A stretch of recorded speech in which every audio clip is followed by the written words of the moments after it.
What's up, everybody? Episode 6, Brian Engelman here, The New American Media. I'm giving you bite-sized pieces of content every single day, 2017. By now, I'm sure you've heard about the shooting in Fort Lauderdale. It's a very interesting story, and I want to kind of go over some of the details. Esteban Santiago, this is from Local 10 News on ABC. Esteban Santiago, the accused killer at the crowded baggage claim area of Fort Lauderdale Hollywood International Airport, told the FBI in November that the government controlled his mind and forced him to watch ISIS videos.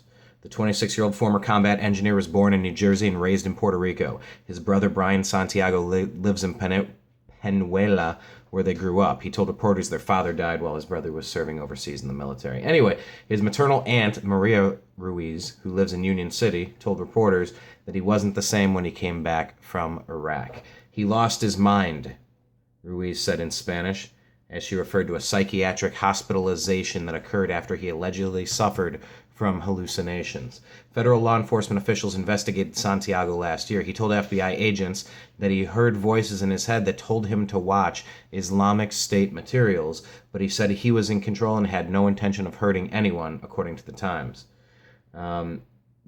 Really interesting. We've heard a lot of claims over the past few years. I'm sorry, not just the past few years. We've heard a lot of claims over a long period of time about mind control techniques that the U.S. government has been working on with people. This is not the first. Do a little digging. I don't have time to list them all out here because this is just like a little bite-sized piece. But back to this guy, Santiago. Military service in Puerto Rico and Alaska from 2007 to 2016. When he came out of Iraq, he wasn't feeling too good. Discharged for unsatisfactory performance. It's just very interesting. On Friday, he checked a bag with a firearm before boarding Delta Airlines flight from Alaska to Minneapolis. His final destination was Fort Lauderdale. When he arrived and grabbed his luggage, he walked into the men's restroom to load the weapon. Then he walked to the baggage claim area. Witnesses said he pulled the trigger and appeared to be aiming at victims' heads. Witnesses said Santiago didn't say a word. He shot his weapon until he ran out of ammunition. He threw the gun down and laid spread eagle on the ground until a Broward Sheriff Office deputy came to him. That's unusual behavior. You know, there were questions. Was there somebody he was meeting at the airport? Or someone that was meeting him? Was there a target? This is very interesting, the fact that he was hearing these voices. A lot of these, though, they'll save a bullet for themselves. They go out. They don't want to have this thing drawn out. I don't know. Something about this story. Yeah, but the attack also exposed another weak point in airport security. While travelers have to take off their shoes, put their carry-on luggage through x-ray machines, and pass through metal detectors to reach the gates, many other sections of airports, such as ticket counters and baggage claim areas, are more lightly secured and more vulnerable to attack. That is the truth. You're a sitting duck at those places.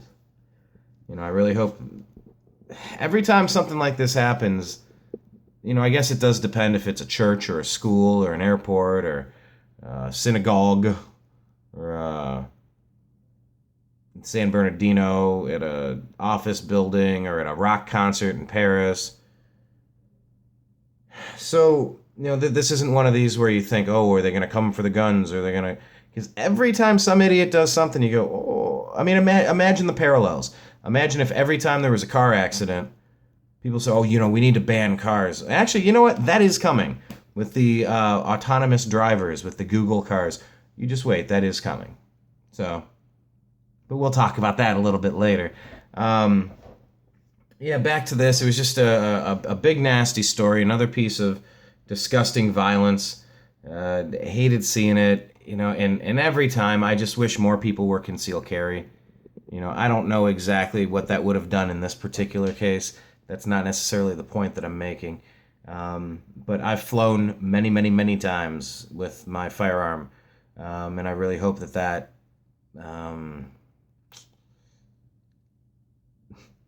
privilege, that ability, I hope that ability isn't going to be infringed because of this. You always wonder what can be taken away because somebody did something stupid. It's like if a classroom's doing something wrong, you take away recess or something. then everybody gets punished. And that's kind of what this is. So anyhow, we're gonna keep looking into this. Something is a little off. I mean, obviously, he could just be a crazy guy. Crazy guys exist all over the place. However, I mean, he's from Anchorage, a Latino in Anchorage, Alaska, telling the FBI that the government controls his mind. I mean, I'm gonna look into it. I don't know. I'm not saying much of anything right now, other than there's some interesting components to this story. So subscribe, youtube.com/TheNewAmericanMedia. Follow us on all of the social media platforms. We got some good stuff coming up, going to a music convention, going to a Conscious Life Expo. I don't know what you'd really call that. Spirituality, and it's a million things. But we're going to be doing a lot this year, trying to give you more content. So hopefully you enjoy it. Thank you for the past 5.5 years with the New American Media joining us. I think some really great things are coming our way real soon. So stay tuned, and we'll talk to you soon. Peace.